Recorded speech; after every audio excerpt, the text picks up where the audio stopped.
Thank you for joining us for this episode of Talking Health in the 406, where we're one community under the big sky. I'm your host, Jennifer Vansickle, longtime healthcare worker turned health educator. And we're going to listen back in to Rachel Anderson as she shares her journey with her daughter's struggle with asthma.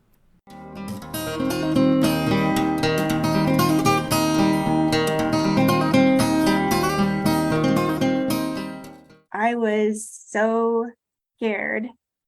I thought if she gets COVID, she might not survive it. So that was really scary. Her job let her work from home, so that was good. So this is going into the fall of 2020. And that summer and fall was terrible for wildfires, and the air quality was really, really bad. So she was struggling again because of that. And then she had gotten sick, just a normal cold. She didn't get COVID. It was a cold. But every time she would get sick, it would take her so long to recover. And it was, at this point, she was using her maintenance inhaler like she should. She had another asthma medication she was on. She had a nebulizer.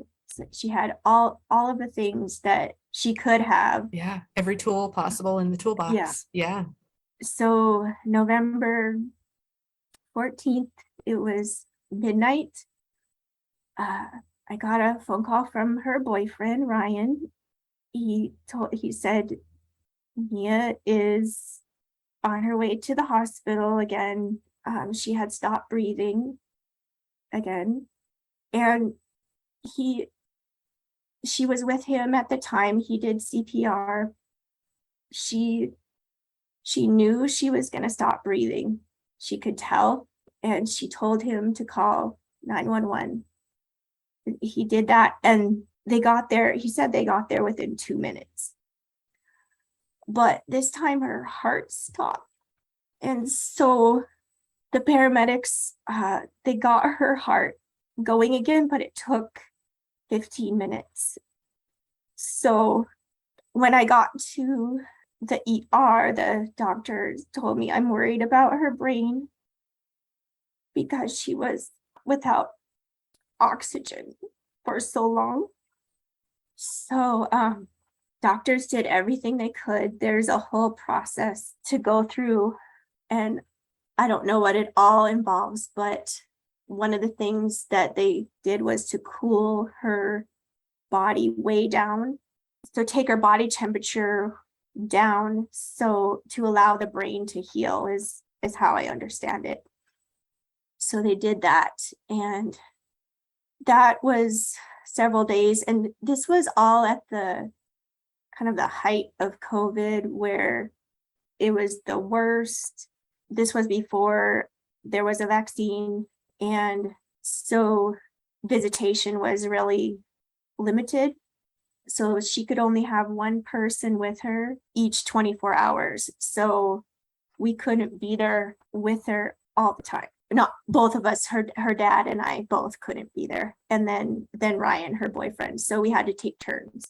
Wow. So your daughter's in this shape and you're only getting to see her pretty much every 3 days. Yeah. That's my understanding. Wow. Yeah. So the ambulance had taken her to St. Vincent Hospital in Billings. Her dad works at Billings Clinic. So we actually had her transferred to Billings Clinic because insurance and, all those reasons. So transferred over there, and the day we transferred over there, all visitation shut down. Oh man. Yeah, but they gave us an exception, so which was really, really good. At this point, we were still very hopeful. She was gonna come out of it, and then they did all the testing that they do for brain activity. And it told us that she had enough brain function for her heart to work. And basically basic function, but that's all. And so we had to make that tough decision to keep her on life support or not. And we knew that she wouldn't want that. She wouldn't want to be, on life support like that. So we made the decision that we would take her off. And so then these amazing two women from Life Center Northwest came to talk to us, and they asked us if we wanted to donate organs. Mia, when she was 15, she had signed up to be an organ donor, and so we knew the answer was absolutely yes. So they kept her on the life support for, I think it was 3 or 4 more days after that, to line up all of the donor recipients.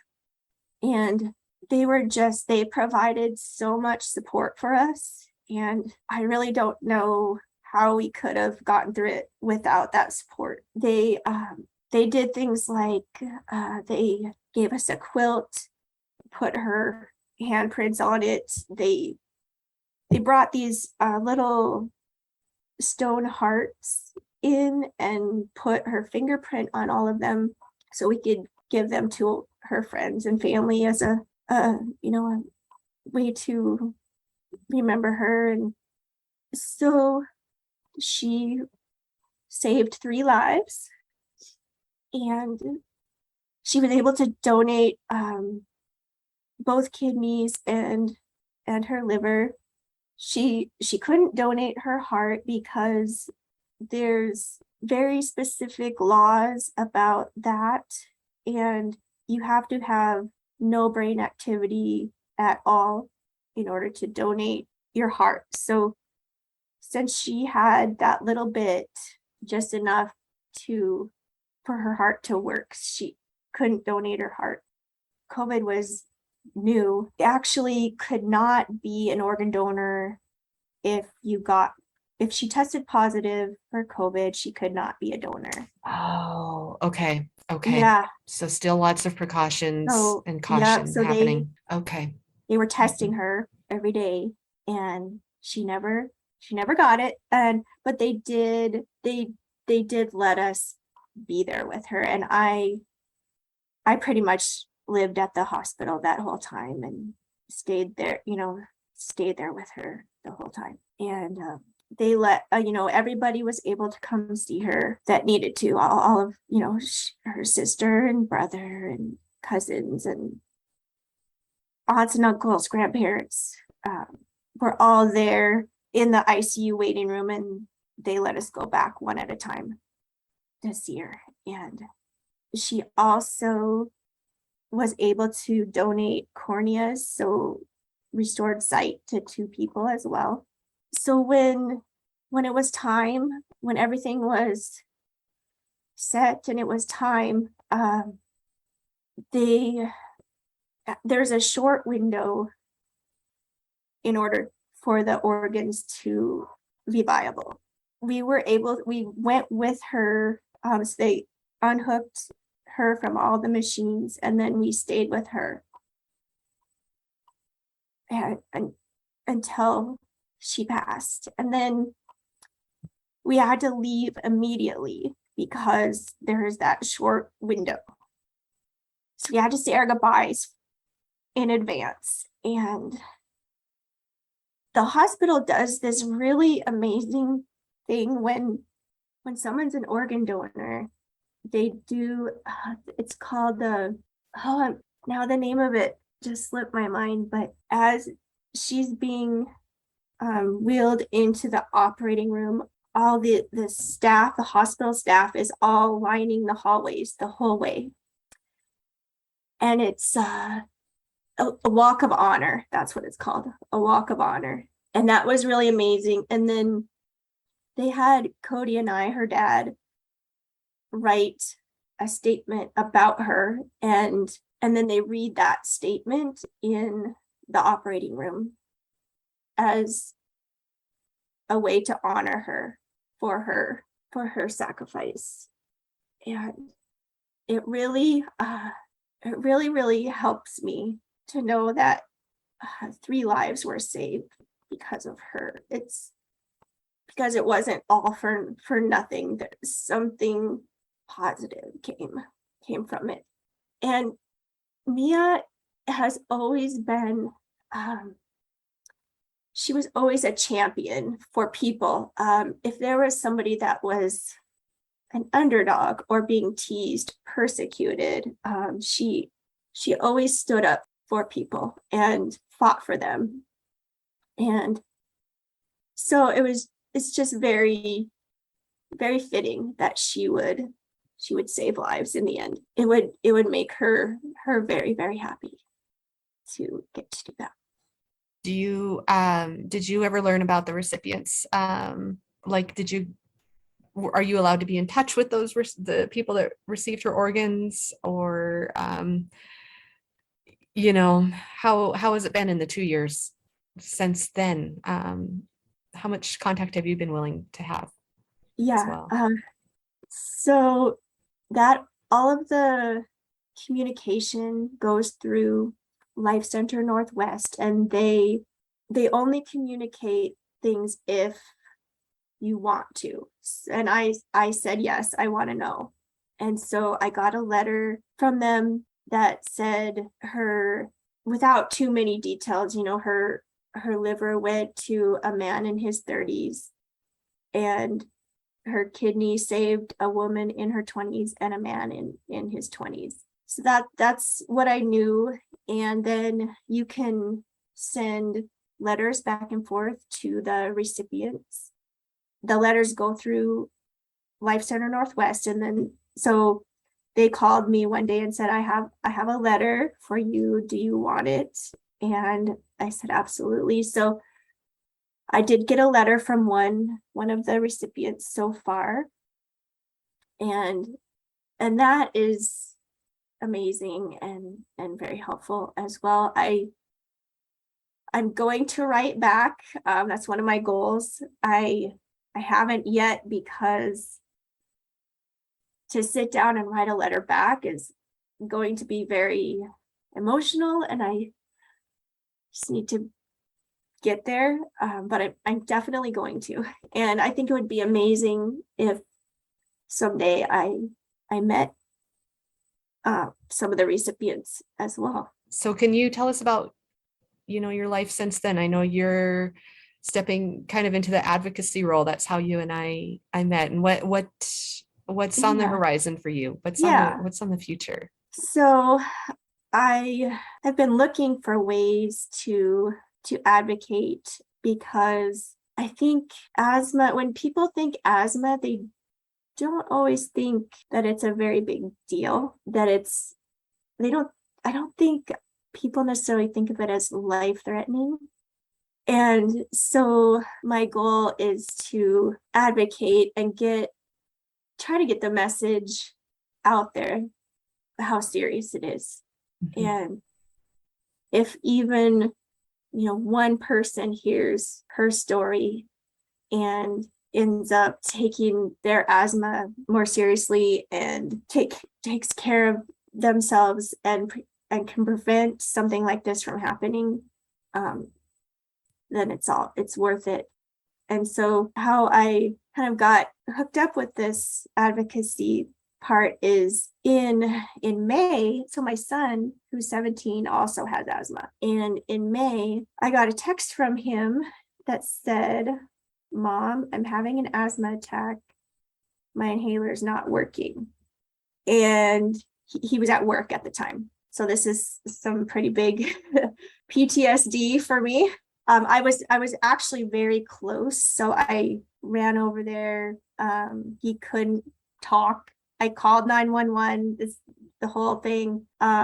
Ambulance came, he went to the ER. He actually called me from the ambulance to tell me, Mom, I'm okay. Because he knew how scared I would be. Just happening again. What happened was he had inhaled a whole bunch of smoke. He works at the movie theater. Something went wrong with the popcorn machine. He was trying to fix it, breathed in a whole bunch of smoke. So after that happened, I went to Helena for work. I went to the state health fair in Helena, and that's where I learned about the asthma home visiting program. I didn't know that it existed. I didn't know about it. And so I decided to sign my son up for the program. I had grabbed a brochure about it, and it sounded like a really great program. So I went to sign him up, and in the process of doing that, I came across a group called the Montana Asthma Advisory Group online, and anyone could join. So I did. And I got a welcome email and was emailing back and forth with the director of the program, and eventually went to a meeting in Bozeman last month. And that's where I met Jen and got hooked up to do this podcast.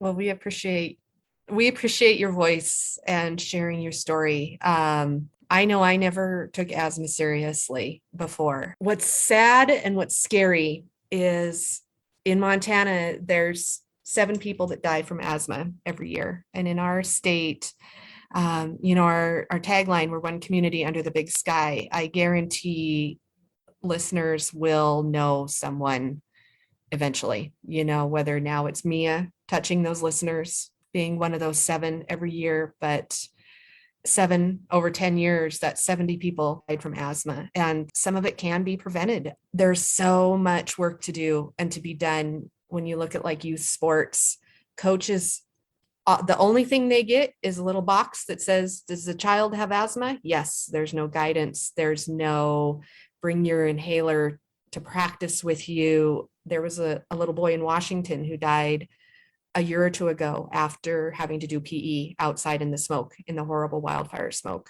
And so that's why I'm so glad that you came forward with your story of Mia, because, I sit, and as I listen to the care she got, there's so much that can be done, and more so every year, more and more new development. And one of the issues I think for a lot of people is the cost of the inhalers. Mm-hmm. is tough. Yes. I went to get my son's maintenance inhaler recently, $300 after insurance. Yeah. Yes. So and it's something that absolutely, I mean, even in the diabetes world, cost of insulin, it should cost dollars. Why is it costing hundreds? And a new thing that's popping on our radar is spacers. So a spacer is like a tube that connects to the other end of the inhaler, that somebody can basically breathe a little slower and get that medicine down in their lungs. Well, spacers, a lot of insurances don't cover it, and they're $15. And in today's world, that's the difference between paying for half your groceries or not. So how much do you think you're having to spend every month for medication for your son, or that he is? Probably about $350 to $400. Yeah, and that's a bite most people can't take. Yeah, it's crazy.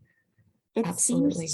the cost seems to change too. It's not always the same. And the other interesting thing is the way that the provider writes the prescription makes a difference as well. So basically, if they write it so that one inhaler lasts longer than a month, the insurance makes you pay 2 copays for that one inhaler. Wow. Oh, I didn't know that. That's crazy. Yeah. So they have to write it so that it will technically, in theory, I guess, get used in a month. So you can avoid the 2 copays. And I don't know if that varies from one insurance to another. It could, but for the insurance we have, that's the way it is. And you mentioned the asthma home visiting program, which it had been kind of limited availability in Montana, but now it is in all 56 counties. And yeah, it's been proven. We've been in the asthma program. We've been watching the data on this for, oh gosh, years. And it can really help. The home visitors can help identify things that might make the asthma worse. They can help you get your medications sorted out. They're kind of just that extra helping hand to help with that asthma care. I wonder, if Mia would have been part of that program, and maybe things would be different. Yeah. Just that little extra education, that little extra care and time, and let's help figure this out and understand what's going on and help you get through it. Yeah, it's a year-long program, and not only that, but the recipient gets a HEPA air filter, which in Montana is almost starting to become a must, unfortunately, every summer because of that wildfire smoke that we all seem to live with. And yeah. And, the other thing that's out there too, there's a thing called certified asthma educators, and these are nurses, pharmacists, respiratory therapists, people who have had a lot of experience in asthma. They take a very, very difficult exam and kind of almost become the experts on asthma care in the state. And those are frequently available. Unfortunately, it's not something that's really advertised because, again, with a lot of billing, like a lot of them are pharmacists in Montana, and they're not able to get reimbursed for a lot of that education they provide. They have to just do it kind of almost free across the counter, but they can really help with asthma care. But it's part of the struggle is getting the word out about that. And so we definitely appreciate, you sharing your story and stepping out there with it to help spread the word. And I know every single one of us knows somebody with asthma, and maybe whether they need it or not, that little bit of extra help could definitely go a long ways. Rachel has had to walk one very difficult path these past few years. I want to take a moment and thank her for sharing her journey, for sharing the memory of her daughter, and for stepping out and advocating for asthma and awareness of that chronic disease. And thank you for joining us for this episode of Talking Health in the 406, where we're one community under the big sky. If you'd like more information on anything you heard today, visit our website at talkinghealthinthe406.mt.gov. Until next time, take care.